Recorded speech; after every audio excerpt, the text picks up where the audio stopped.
Hello, girls. How are you? Hello, Hello, Pame. Pame. Everything is We're going fine. well. Hello, I'm, Pame. Thanks for asking. I'm glad for you. I would like to commend you that I was reading a little bit about CLT method, and for me it seems so interesting. But I would like to know if you have ever heard about this method, or what do you think about this method? Yeah, I have heard about CLT, and in this method, the learners use the target language in meaningful situations so they can develop their communicative and social skills. I think that CLT is an approach to language teaching and emphasize interactions about means and the ultimate goals and study. Used to ability to communicate in the language learning, the teacher position has a facilitator rather than an instructor. I agree with you, and from my point of view, I consider that CLT refers to a method of teaching through communication, where logically the main objective is to improve students' communicative competence, as it focuses on the real situations and context. And here,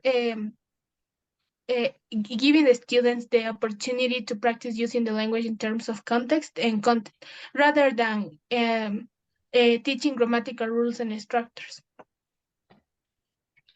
Yes, that is true. I have saw that I have seen that you have an idea about CLT is, but also I would like to add that the main point of this method is the interaction between teacher and student. In order to student can develop his speaking and try to use the target language as in a natural way. However, there is some activities that are focused on the fluency and other ones that are focused on the accuracy of the language. It depends on the student's necessity. But Fabiola, I haven't heard you, so do you have an idea about what CLT is or an opinion that would you like to share with us? Yep. Okay. I agree with you, girls, and I need to add here that the students have the leading role and they develop communicative competence in the classroom through interaction between them. And okay, and Sophia, do you think drills or other forms of repetitive practice should play any role in language teaching?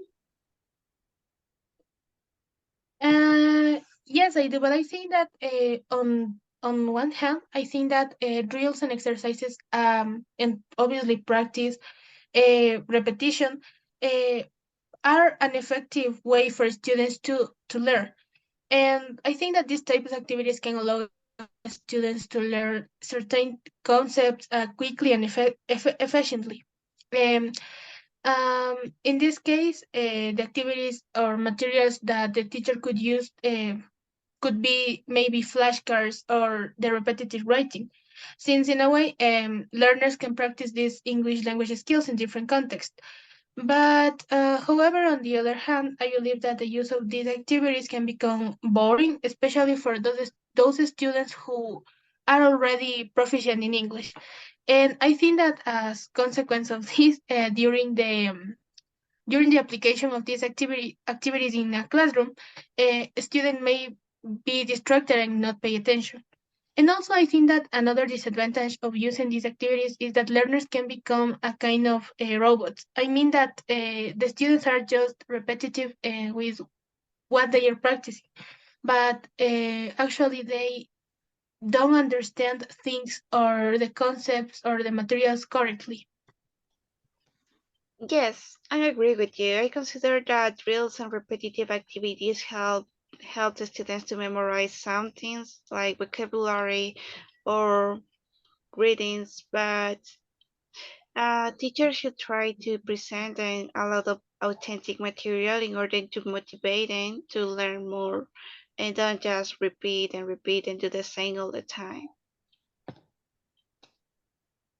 I totally agree with my partners because through some games and repetitive practice, they help the students to better memorize new vocabulary and understand the topic.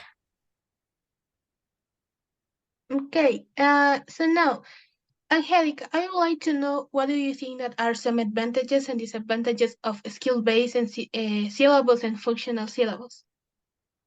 Well, a skill-based syllabus is mainly focused on the four skills: listening, speaking, writing, and reading. However, most of those skills are not developed in real context. Meanwhile, functional syllabus is mainly focused on master functions needed for communication in a variety of situations. And Carly, imagine you are developing a course in English for tour guides. In order to carry out a needed analysis as part of the course preparation, who would you contact? I would contact people who are starting a program to related to tourism. And what kinds of information would you seek to obtain from each contact group? I will ask to them what kind of vocabulary is more complicated for them for so to obtain information about how much people about the touristics guide vocabulary. And how would you collect information from them?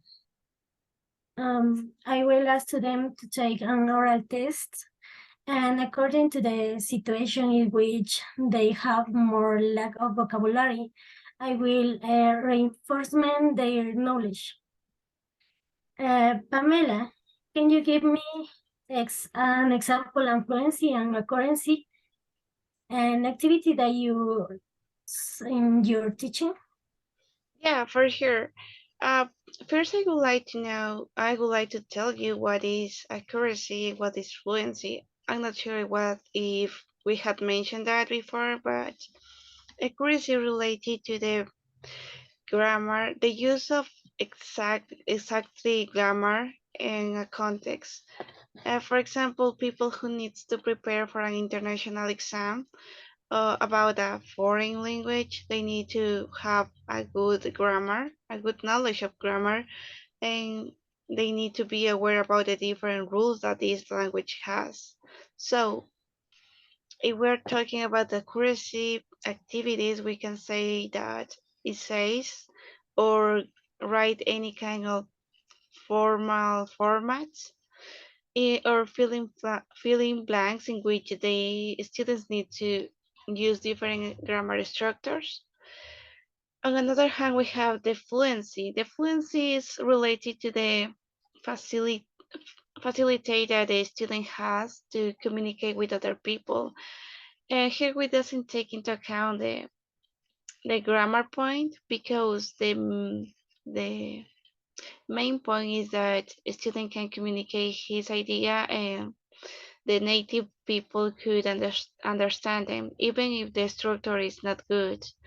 So some activities related to fluency could be give personal opinions about any topic or make a discussion, a debate, or ask the students questions, but open questions, so they can give their personal point of view about something, as I mentioned before.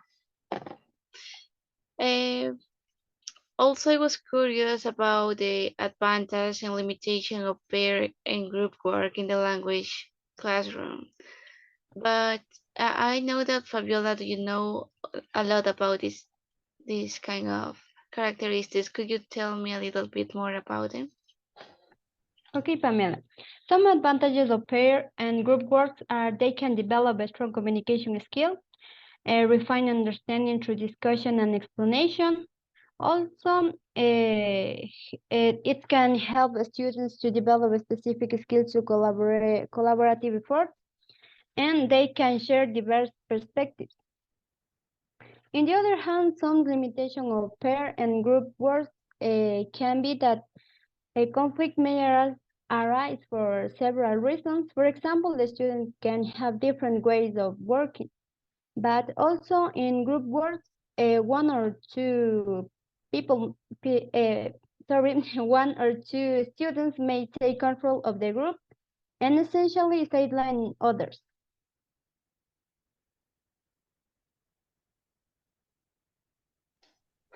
Yeah, I think that that applies like a most constructivism approach, and that is really good. But also, I think that it depends a lot about the work that you're going to assign to your students. Mm, Talking about this, also we have like authentic material. And I'm curious about what do you think about the authentic material? Do you think that it's good to use it or we shouldn't use it?